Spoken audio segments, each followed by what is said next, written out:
Hi, welcome to Lesson 6 on World History, Semester 1. And so we're looking at the Enlightenment. Okay, and so if we just break the word apart, we have en from the French, meaning in, and light, or to lighten something, right? That's a verb, so the process of lightening something. And in this case is bringing light to a dark place. If you can't see something, if you can't see it clearly, what do? We shine a light on it. Right. And so that's this idea that we are bringing light into our minds to enlighten our minds and our thoughts. Also, when we think of this, think of E for Europe. Right. So the essential question that we're looking at is we're continuing from last week's view of the science revolution.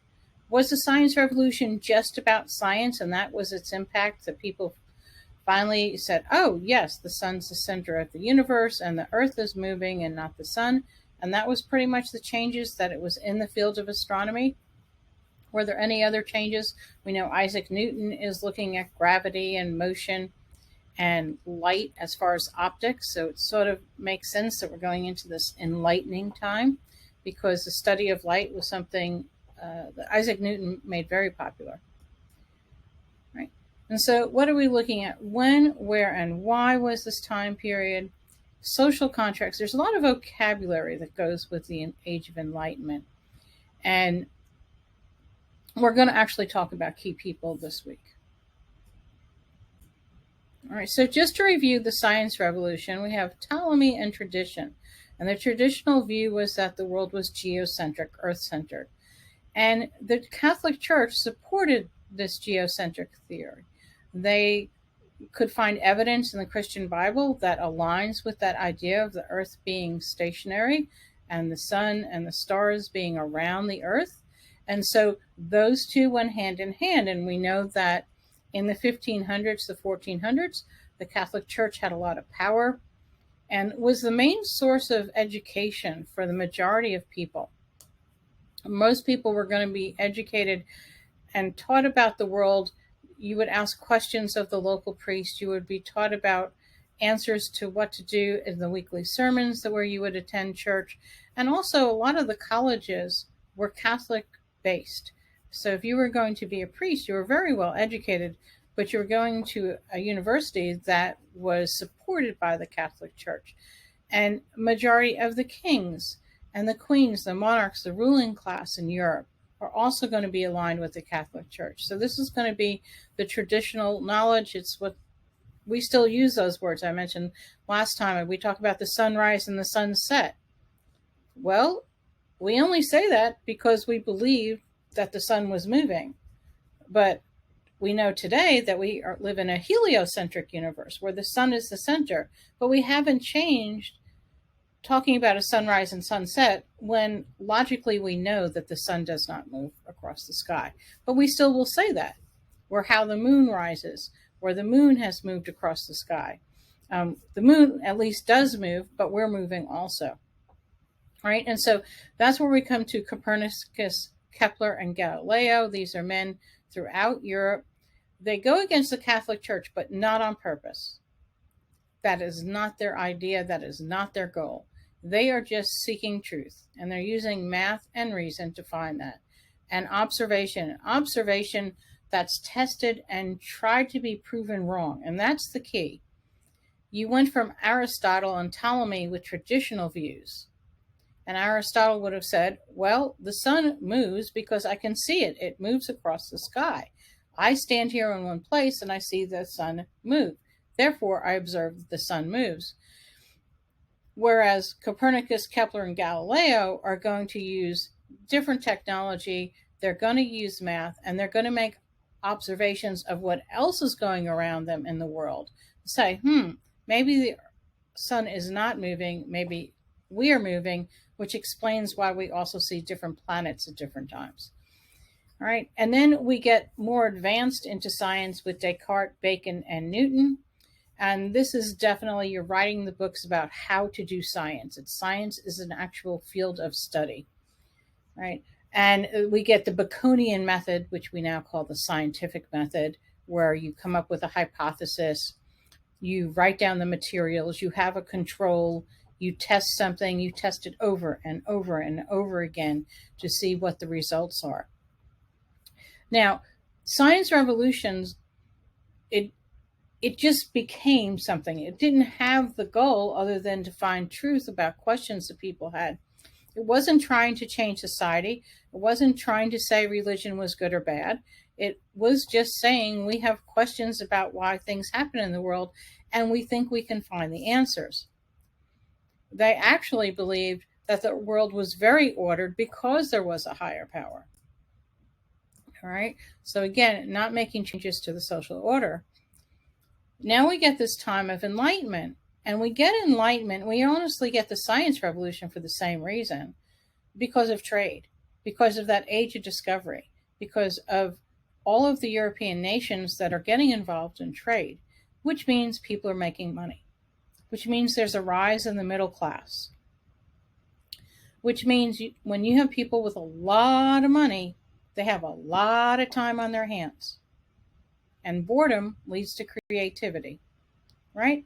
Boredom is good. And if you think about it, if you live during the age of enlightenment, which is going to be the late 1600s, there's no TV. There's no tablets to distract you. You might go to a concert once in a while, but the majority of what you're doing for entertainment is reading, taking walks in nature, visiting with people, minor hobbies, right? One of the kings of France was famous for enjoying making locks, being a locksmith, and embroidery for women, playing a musical instrument. So there's a lot of time to sort of just be and to think, right?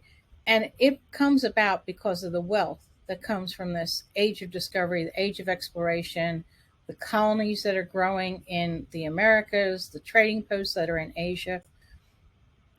And so in the Enlightenment, the idea is that we can make the world better. We're finding out so much about the world. We're so brilliant. We now realize that the sun is the center of the universe. And if we can be that smart, can we make the world a better place? And when they mean the world a better place, they mean their world. When they mean for everyone, they mean themselves. Right? So some big questions that they had during this time, like, why do governments exist? What is the purpose of government? And what rights do people have? Again, we have to realize that they're not talking about the rights of the people in Asia, where they're trading and taking over land and resources. They're not talking about the rights of Native Americans or First Nation people or the Aztecs or the Incas. They're not talking about the rights of those people by birth. They're not talking about the rights of the people who are being forced out of Africa and becoming enslaved. They're talking about the rights of people such as themselves in Europe. So while this time period is going to have a tremendous influence on the world, at this time, they're not thinking above and beyond themselves. And so what do we see with the Enlightenment? We see the use of reason. So from the science revolution, they're taking this thinking that if we can reason out things about the world around us, we can reason the best type of government. We can reason a better society. And liberty becomes sort of the big word of the time, right? There's always, every year, Daniel Webster Dictionary has the word of the year. What is the new word of the year? Like, a few years ago, it was hashtag. I honestly don't know what this year's word is. I don't know. Anyway, there's always a new word of the year that wasn't in use before and has become very popular. And I'd say liberty was the word of the year for the Enlightenment. And also the idea of tolerance. During this time, you have a lot of disruptions between people of different faiths. In the 1500s, Europe went through the Reformation, where Martin Luther tacks his thesis onto the door of the church. And he says, there's some problems with the Catholic Church. And other people are like, yeah, there are. Let's start our own church. And so you have all these break-off churches. You have Presbyterians, you have Calvinists, you have Lutheran after Martin Luther. You eventually going to get King Henry VIII having the Church of England. And so within nations of Europe, you have differing religious groups. And the European Enlightenment is the idea that, maybe we can all just get along. Maybe we don't have to have one faith. Maybe we can just agree to tolerate each other. I think mankind is still working on that. All right, so Enlightenment, we'll say generally the 1700s, but it actually starts in the mid 1600s, and it's really trying to make governments better and thinking better.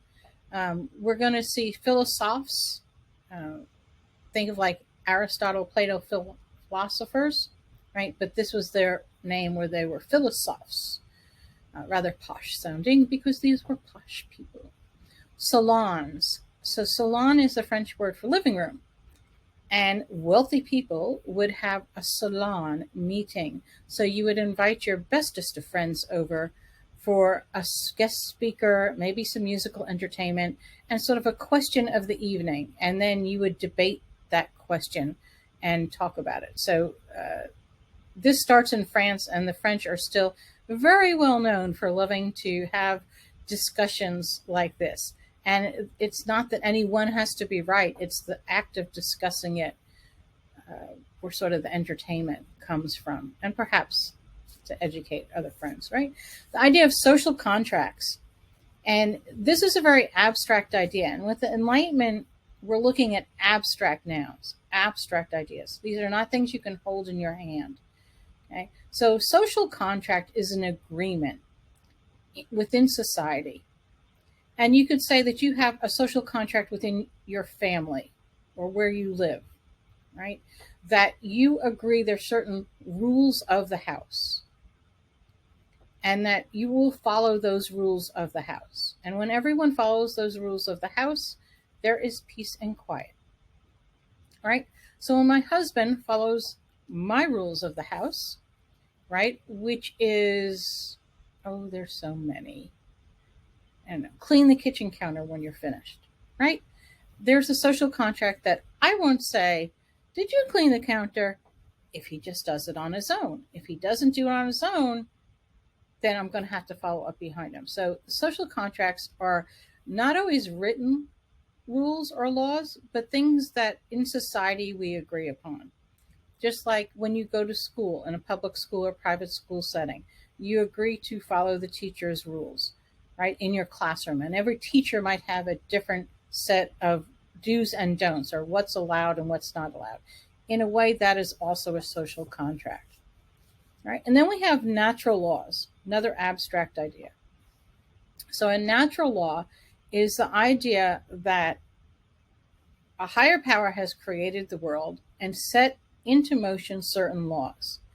And because a higher power has made these laws, man should not change, or women should not change those laws. Life, your life. You were given your life, and nobody should take away your life as long as you're not hurting others, right? If you're doing everything fine and well, then you should be allowed to live your life. And liberty, there's that word again, freedoms, that you are just guaranteed certain freedoms. Whether it's the name that you call yourself, what might be the trade. Freedoms could be what religion you choose, or to say how you feel about something, right? So these natural laws are laws that exist within mankind, not because man makes them, but because we all agree that they're the right thing to do. Okay, so, and I see that I've misspelled Enlightenment, added an extra syllable or two. France had many men who contributed to the age of Enlightenment. And it definitely, we see the big salons and discussions and the writings coming out of France and from people of France. And the Enlightenment, I guess I was writing England. I have Enlightenment. Okay, well, I've got a typo. Was not favored by many monarchs at all. Because remember, go back to the definition of it, trying to change governments. If you're a king, queen, you might not want your government changed. Thank you very much. I like what I'm doing. All right. So here's that social contract. And it's power from the people who agree to that contract. It's about the idea of a limited government. We're going to talk about John Locke and Rousseau, who definitely talk about social contract. There's quite a few men who write about a social contract. This is a new idea. But the idea that government is limited by the agreement of the people. Right? And so world leaders follow a constitutional or social contract when elected. So some nations have constitutions. Some don't have it written in one document. And one of the things that was a big deal about the United States when it was created is that the United States had a single written constitution. England has a constitution framework, starting with the Magna Carta way back in the 1200s. And then you're going to get the Bill of Rights in 1688. There's different changes to the powers of kings and queens in England's history because it's such a long history. And so they have a very large social contract, but it's not written on any one document. Right? Leaders who write their own constitution aren't really following a social contract. That's called a dictatorship. They're put into power on their own. But now if the people agree with that leader, we could call that a social contract. All right. And again, natural law, truths that all people can agree upon. Governments should not have to write these laws as they are pretty much understood. But sadly, throughout time, these laws have had to be written down because some people need to be told, like, you don't kill other people. That should be a natural law. But it's not so much, I think, that we write a law that murder is wrong. We write a law to say the consequence of breaking that law. So I think we can agree that murdering somebody is a natural law. It's governments will disagree on the punishment or consequence of that law. Okay. So driving over a certain mileage is not a natural law. That's a law that a community or a state or a federal government is going to put into effect. All right. We also see the word deism. If you do follow some of the writings and look into this, deism, so we have de meaning God, okay, that God is found in nature, that there is a supreme power and creator, but that you don't need a certain faith to align yourself with. And that you can worship by appreciating nature, going out in nature, and looking at the grandeur of nature. All right. Many of the founding fathers of the United States followed this idea of deism. Definitely comes about during the Enlightenment. And that it's more, again, with that scientific thinking that the world is so ordered and so complex, there has to be a higher power, but that maybe you don't need a church to follow to believe in a higher power. All right. So Christianity, Muslim, Judaism, those are what we call revealed religions, where they are written down and you're sort of instructed on your faith. Atheism, even, who is somebody who doesn't agree in a higher power. So none of those would be deists. All right. So we're going to talk about two people that are constantly compared and contrasted. You cannot study Enlightenment without talking about these two guys. We have Hobbes and John Locke, Thomas Hobbes and John Locke. All right, so both of them are from England. But they live at different times. So we have Thomas Hobbes, who lives during the English Civil War. So the English Civil War is over the Catholic king, King Charles. And King Charles closes down Parliament. He definitely becomes what we will call an absolute monarch, an absolute ruler. And so in his absolute authority, he closes down Parliament. People do not respond very well. A civil war results in England. Oliver Cromwell comes to power. He is a Puritan leader. King Charles I ends up being executed for treason against the state, for closing down the government. All right. The ironic part is, though, that Cromwell ends up becoming also a complete authority. And so the argument against King Charles is that he closed down the government and he did things the way he wanted to. Well, then Cromwell comes in, and while there is a government, he now makes a theocracy, which is a government based on the Puritan faith. So Christmas is banned, music is banned, sports are banned. And so England goes from one extreme to the other extreme, but they both have absolute rulers. And so Thomas Hobbes lives through this time. And he says, if you don't have a common power that people agree on, you're not going to have law. Because again, remember, he lives through this very violent, very long civil war. And then we move forward to John Locke. He lives in England, but he lives a few years later, and he lives during the Glorious Revolution. And he sees King James I leave England. He's basically given the heave-ho by Parliament, right? And his daughter is invited to come to power with her Protestant husband from Holland, William of Orange. And so they basically make a deal with them. Hey, would you like to be king and queen? Well, simply sign this paper and the throne is yours. And the paper that they were to sign was called the English Bill of Rights. So if you study American government, there's an American Bill of Rights. They're very similar. Okay? And the English Bill of Rights, everyone talks about the Magna Carta limits the government. It did. Magna Carta limited government and created a parliament, but it really didn't help the everyday people. It didn't give rights to most of the working peasants. Right?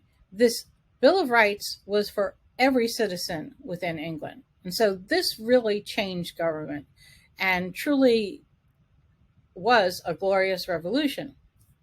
All right. And so Locke's like, we only know what we experience.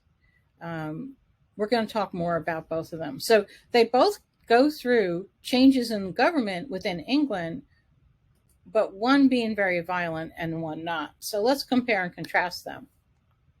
All right. So with Hobbes, goes through the English Civil War. He believes absolute monarchs with total power are the best. And he says people are nasty. We're talking about like mean-spirited, not clean or dirty, right? And he says they're brutal. People they're horrible. Both of these men are writers. Both of these men are English, and both of these men are educated.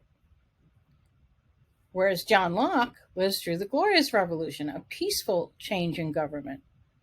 Right? He believes in a constitutional monarch because in order for William and Mary to come to power, they had to sign and agree to the English Bill of Rights and that they would uphold that. Right? And he says people aren't good or bad. They're actually blank slates. And it's the environment that you grow up in that creates who you are. And so if you grow up in a peaceful, loving environment, you're going to become peaceful and loving. And Hobbes like, no, you won't. No, you just need strict rule. You need to be under someone's thumb.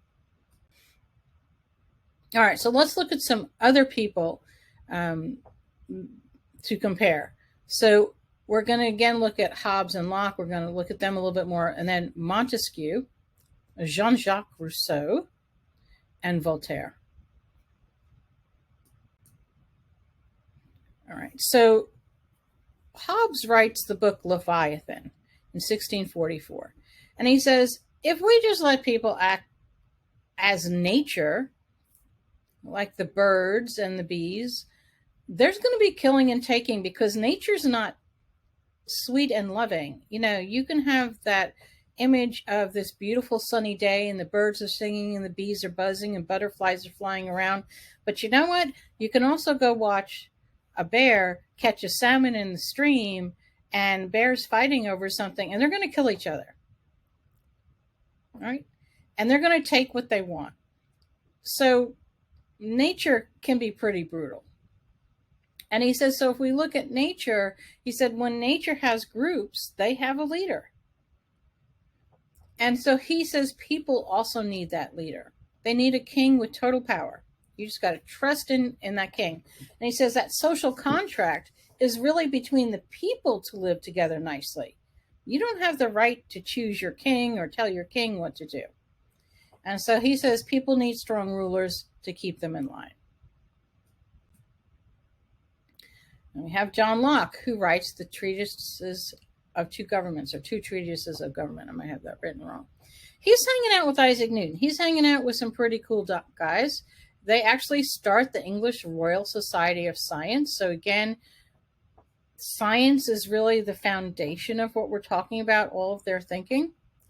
He also follows Bacon's method of doing science. So these guys are they're knowledgeable. They're not just focused on one area. They're really men who are focused on different areas of learning. Right? And he says, so being all equal and independent, no one ought to harm another in his life, health, liberty, or possessions. So those words may sound familiar to you. Life, liberty, pursuit of happiness. Right? So there we see that word liberty again. And he says governments are formed for the people. And therefore they get their power from the people. People need governments, yes, but the governments have to help the people. Right? And he says, you know what? If you've got a stinky government, change it. He lived through changing government. And so when we move forward, we're going to see this has a huge impact on colonists, the British colonists, and the ideas of changing their government and what the purpose of government is. Then we have Jean-Jacques Rousseau. He has a cool name. He's one of those people he's a very complex person, or was a very complex person. He trains to be a Catholic priest. He's raised in Geneva, which is like a little micronation in what's now Switzerland. Right. He goes to France and he works with Diderot, and we're going to talk about Diderot here in a minute. And back to nature. So this is a guy, he pretty much was raised in nature. Like he was pretty much just let be. We're going to talk about another leader who's raised very similarly. And he's sort of hanging out with the everyday people, and he watches the seasons as they change, and the harvest and the planting and the weather that changes. And he sees the brutality of animals, but how they also organize and how they do live and share in harmony. And so he says, you know, if we could be like the bees and the birds and just take what nature gives us and not say, this is my tree, but we could share the tree, we would be so much happier. Why do we have to own land? Why do we have to own property? So he writes a book entitled The Social Contract in 1762. Right? He says that you should have a direct democracy where everybody votes for everything that you need. You don't need a ruler or a group of rulers. You don't need government. All right? That the general will of the people will determine the needs. And this is great if you live in a very small nation where everyone's going to vote. And this would be a direct democracy. So in the United States, it's a representative government. People vote for representatives, and those representatives vote on the laws for the nation. So people don't vote. Individual Americans don't vote on every law that's made. They elect representatives to create those laws. All right. So he said it's the general will of the people. And one of his most famous quotes is, man is born free and everywhere he is in chains. And so we see this quote being used with communism as it comes about. And it's the idea of the masses of the people can drive the needs of all.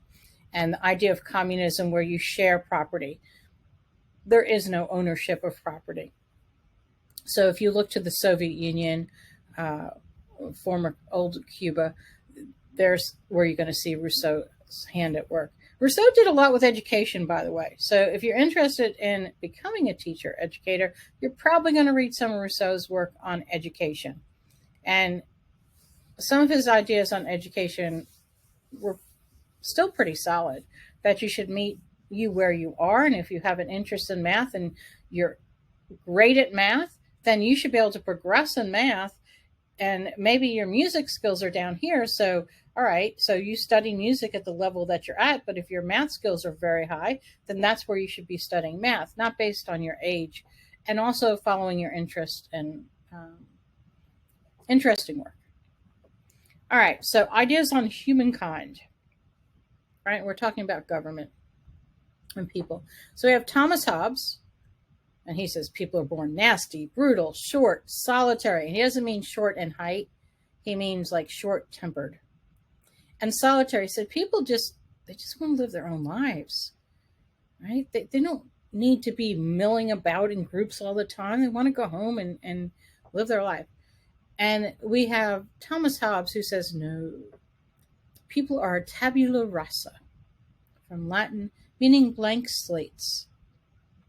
And it is your environment that creates who you are. And then Rousseau, who says, no, people are born good and pure and wonderful, and we should just all get along and sit around a campfire singing Kumbaya. That's sort of Rousseau.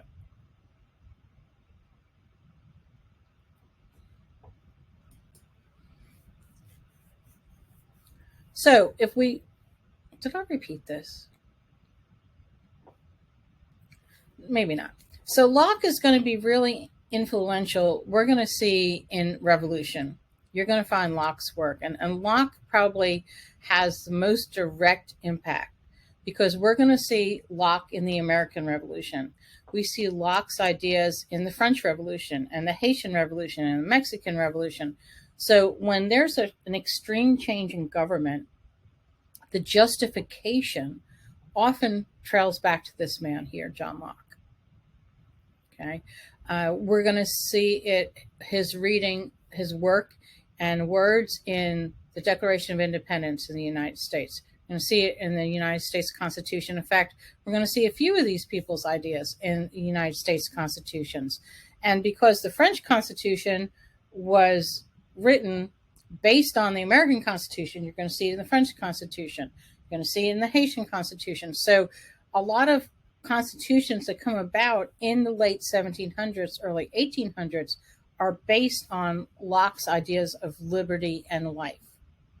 Okay, so he says freedom exists naturally within society, and government is there to protect us. That's the role of government. It's to protect us. It's to protect me and my property, so someone shouldn't come steal from me. Because if I have earned it or created something, it is mine and no one should take it from me. And the government should protect my things for me. They should protect my life.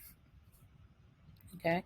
He says governments are formed for the people and, again, receive power from the people. So therefore, you can change your government if you can take the power away from government. And often that's done nowadays in a democracy through elections. If government fails to uphold the social contract, just change your government. And again, that would be people saying you could either completely change your government, as in when the United States went from the Articles of Confederation to the current U.S. Constitution, that was a complete change in government, okay? Because it wasn't doing a good job of protecting people.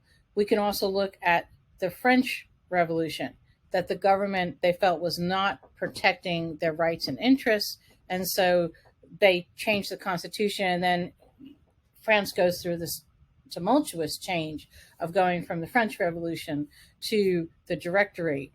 And before that, the Reign of Terror. And then you get eventually Napoleon coming in. And then it's really in the mid 1800s before France sort of settles down. And Locke says that we understand that we're going to give up some personal freedoms, okay? That we can't do everything we want to do because it might step on someone else's freedom. So if I have this overwhelming desire to stand up in the middle of a movie theater and shout fire, and that would make me happy, I can't do that. I'm going to give up the right to be able to shout fire, because if I do, people might panic and get trampled and someone might die because of what I wanted to do. And that's why there's actually a law that you can't shout fire in a crowded movie theater. And many laws come about because someone does something, dare I say, stupid, and other people are hurt. And so therefore we have to say, no, you can't do that. It might make you happy, but it could harm other people. It might make you happy to drive 100 miles an hour on the freeway, but that can endanger other people. So we're going to put a speed limit on it. And so we understand that. You can't just take things because you want them, because somebody else has purchased them and someone else is going to lose money.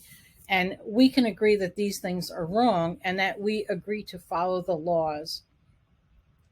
And we also understand that rulers can't have total power. There has to be some way to keep a balance or check on their power. All right, so we're going to look at these French thinkers, Rousseau, Montesquieu, Voltaire, and Diderot.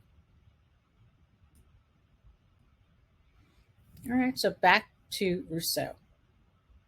And he said, the state of nature takes the place of laws, morals, and virtues, with the added advantage that no one there is tempted to disobey its gentle voice. Right? So he says, birds don't need laws. Owls don't need laws. Mice don't need laws. And it's beautiful when you take a walk in nature. Okay, so apparently he's never watched like The Wild Side or National Geographic Live, and you going in and you're seeing, we could also switch it and say that nature is brutal and violent and savage. But, we're so focused on the beauty of nature, and that's all well and good. But this is why most governments don't really follow what Rousseau said, but he was very popular as a speaker and a writer, and so we're going to study what he said. Because it's good to sometimes know, what do you believe in, and think about it. Who do you align with? And honestly, do you really have to choose just one? Right? So Rousseau said humankind just wants to survive. People are only going to take what they need. Again, I don't think he's ever seen those videos where that brutal person, have you ever seen the video where somebody had a Halloween basket out and the kids, there was a sign said, just take one, please. And most of the kids would take one. And then there's this grown-up that comes up and like dumps the whole basket of candy out. And Thomas Hobbes would say, yes, see, brutal, nasty. She's terrible, that person, right? And Rousseau and Locke would say, see, these kids, they're just following the rules. They take one candy, everything's fine. And Hobbes would say, ha-ha, there's that brutal, nasty person. What are you going to do about them? Right? And so Rousseau says it's laws and government that changes people's nature. Locke would say, yeah, but it's those laws that give us guidance on what to do. And Hobbes would say, oh, you need lots of laws. All right, so he writes a book called The Social Contract. I think I already mentioned that. And he says, it's okay, I'll give up my freedoms. I'll give up whatever I have to give up if other people say I should. So he would agree with, okay, I won't shout fire in a crowded movie theater if that's what everyone else agrees to. He understands that I have to give up things even if I think it's my right. So if where he lived, people voted and said, we're only going to have one religion, he's like, okay, I'll give up my religion belief because the majority of people like this faith. So always think about, what are the possibilities and things that you care deeply about? Is this something that you would agree to? It's great for something like, well, I don't want to shout fire in a movie theater. Okay, because I don't think I'd ever have that desire. So I don't feel it's giving up a freedom, right? But think about something that you value. And if the population voted that that was something that was not a right of yours. All right, Montesquieu. He says, how can we organize a government based on Enlightenment ideas of reason, liberty, and tolerance? He writes a book, The Spirit of the Laws, in 1748. Liberty is the right of doing whatever the laws permit. So this is a guy with a little bit more, like I said, tolerance and reason, I think. You have freedoms as long as the law permits it. You can go to the movie theater. You just can't yell fire in a crowded movie theater, right? That's what the laws permit. You can drive on the interstate. You can travel, but you can only go the speed limit. And he says, this is wrong, and I apologize for this. So I'm going to have to change this on here. It's not, I give up any freedoms. That's not what he said. He's going to be on the next slide, balance of power and government. So just ignore what's written down there. He did write The Spirit of the Laws in 1748. He believes in separation of powers. So what Montesquieu did, and remember, basing this on scientific method, go back and find out what you know, right? Descartes, assume you know nothing. So what Montesquieu does, and that's why Alexander the Great is there with the chariot, is he goes and he looks and studies throughout history. And he says, let's look at the great world powers throughout history.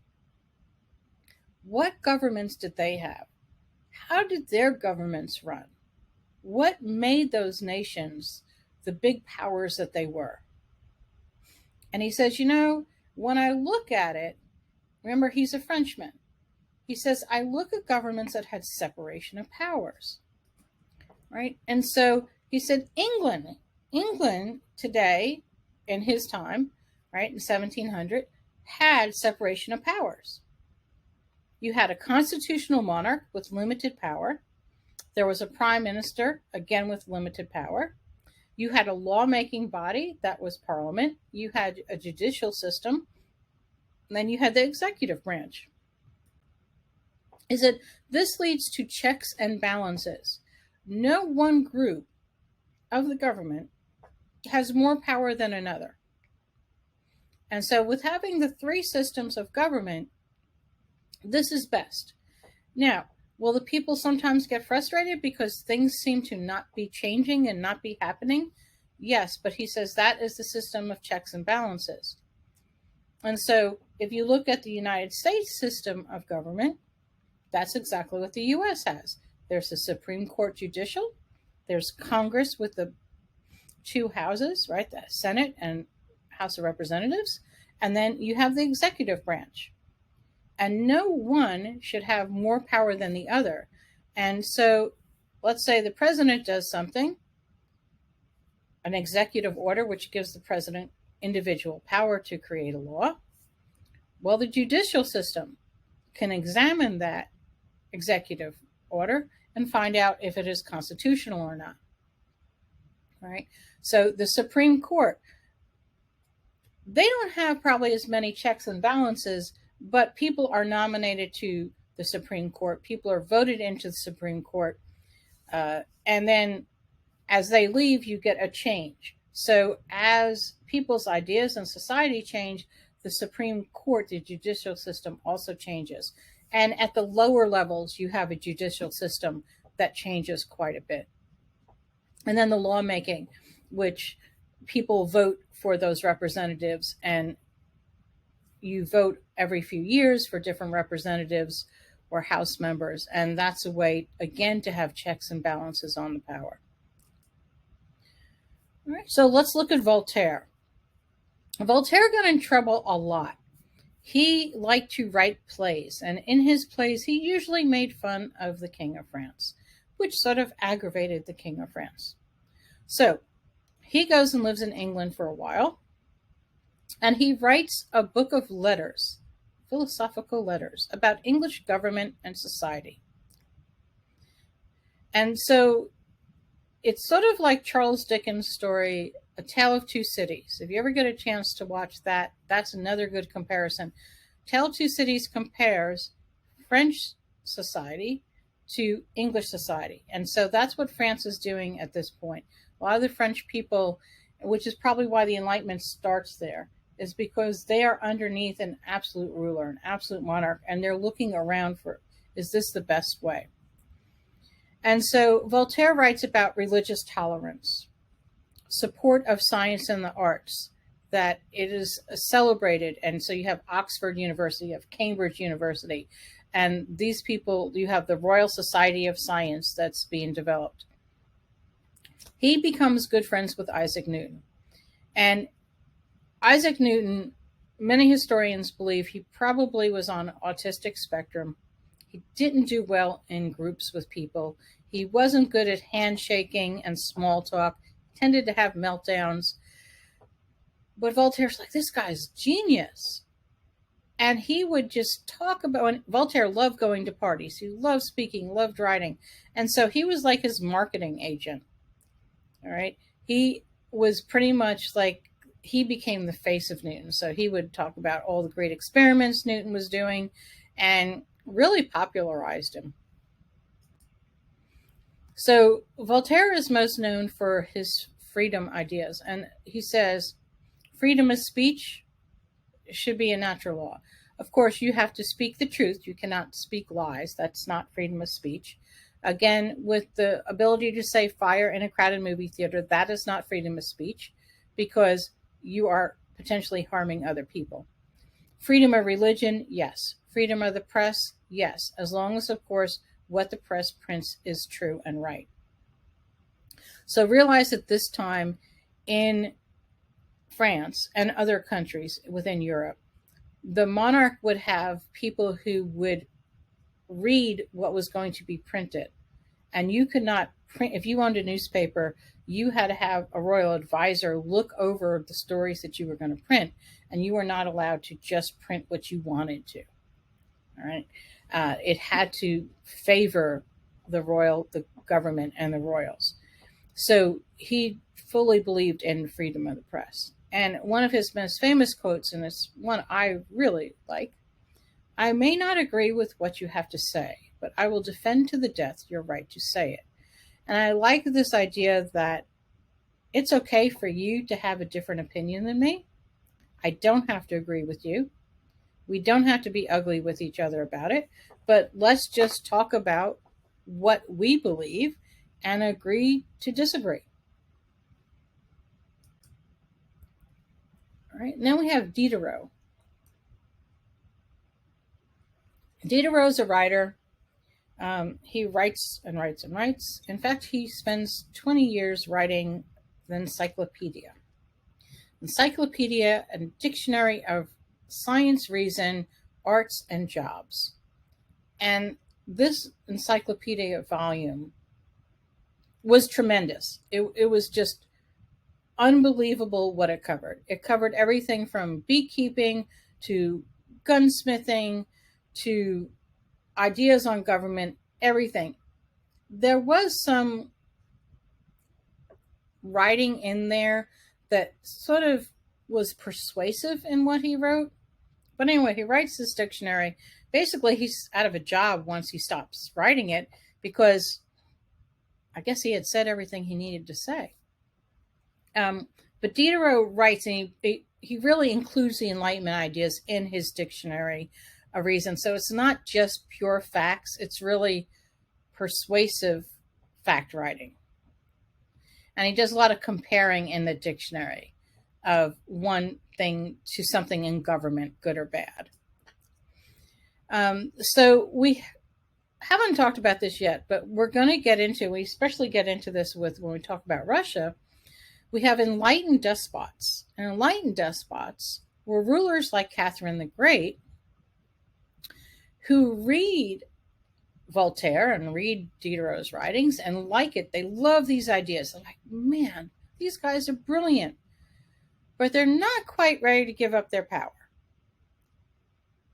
They're all for him. They support him. You know, I'll be a fan. I'll join your Patreon. I'll watch your videos. I'm not ready to give up my power. Okay. And so Diderot becomes basically broke after he finishes writing his encyclopedia. Catherine the Great hears about this.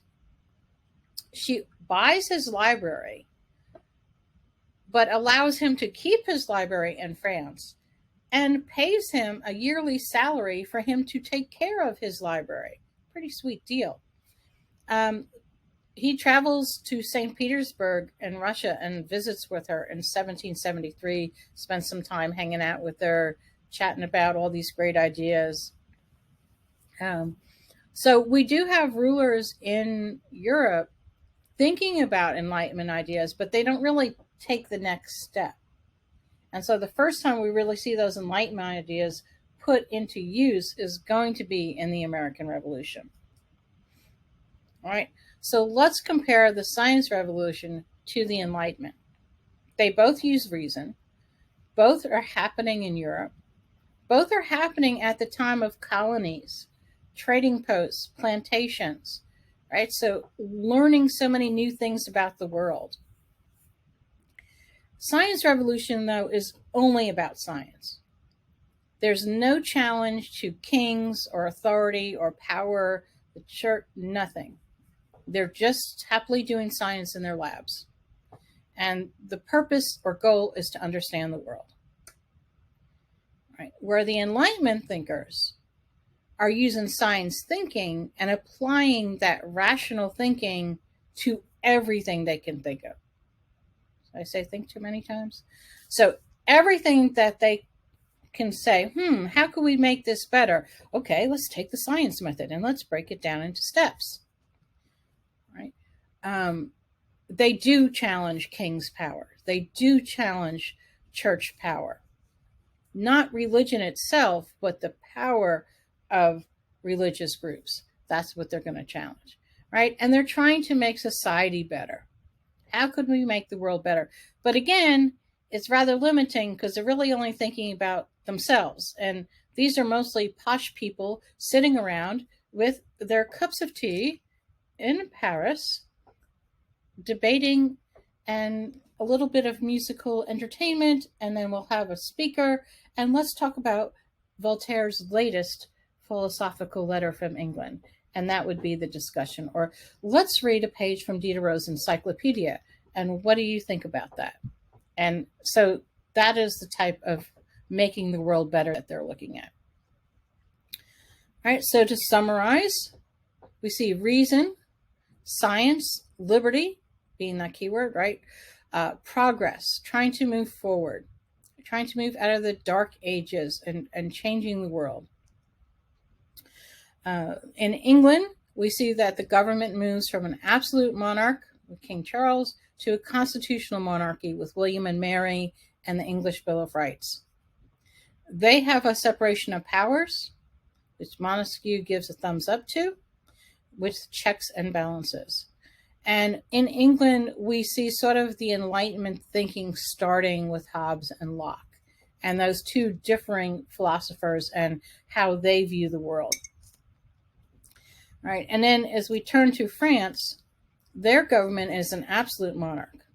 With King Louis, you have King Louis XIV, 15th, the 16th, all those Louis. Okay, no press or religious freedom. So in France, the king is Catholic, all the people will be Catholic. And that also means that, let's say you don't want to be Catholic, that's fine, but you're still going to pay a tithe to the Catholic Church because that's the official church. Also, if you're not within the national church, the church that the king goes to, you can't get certain jobs. You can't become an officer in the military. So you lose privileges. It is not fair and equal, right? And again, the press doesn't have the freedom. So one of the reasons Voltaire leaves the country is because he writes about what he sees the royals doing and taking advantage of, and he writes it in a very funny way. He would be very much a well-known, sort of like Trevor. He would be a big comedian. People would go to see him if he lived today. He would be doing like political humor. And political humor was not allowed in France back in the 1700s or 1600s. All right, so we have Montesquieu with his checks and balances and how government should be set up. He really didn't talk about if people were good or bad. He just wrote more about a better type of government. Rousseau, who's all into nature and good feelings and the birds chirping and the butterflies flying around, and we're all going to vote. So if you ever get a chance to read a book like Animal Farm or Lord of the Flies, those are good books to read if you've thought about the Enlightenment. And as you're reading those books, think about which type of government are they following? Which of these Enlightenment thinkers are they following along with, right? And Diderot, who is really a persuasive writer, he writes about everything. And so, well, it appears to be a factual encyclopedia, like what we would see an encyclopedia, or what we might use Wikipedia for. Diderot also did some persuasive writing, and he includes the Enlightenment ideas in his writing. So it's not completely factual. It's also, like I said, persuasive. And then you have Voltaire, and Voltaire is writing, and he is writing about good, bad, the ugly of society. He's writing about freedoms of speech and religion. We definitely see Voltaire's ideas, and he loves the English Bill of Rights. And, we see that his ideas with the English Bill of Rights continue forward in new governments. Right? So in Europe, you're going to have enlightened despots who do believe and like the enlightened thinkers. They're just not ready to turn over their power to this new radical limited government. More people take an interest in government, and these ideas are planted. So these people, the Enlightenment is sort of like planting the seeds of change. You might not see change right then, but these ideas, as people start to read and think, it becomes more common to actually say, maybe this isn't the best leader, this king. Maybe we should change him out. All right. So it does lead to change in some governments, and definitely revolution. In the Americas, we see that Thomas Jefferson, Alexander Hamilton, George Mason, John Adams, George Washington, they're all going to be influenced by these ideas. These men were read quite a bit. And so as they go about forming a new government, they are not just blindly going into forming a government. They're going to rely on these Enlightenment ideas and think about what was good about the English government that they wanted to keep, and what were some of the things that were bad.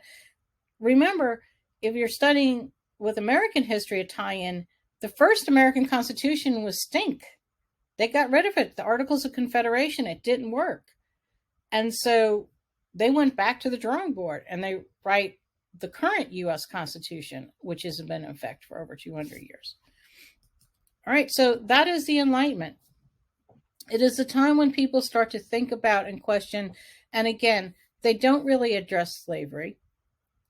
Okay, they don't address the use of resources, and you hear so much talk about nature, but we're not really talking about conserving nature or the idea of taking from the Native Americans or moving into parts of Asia and changing the economy and changing how people live.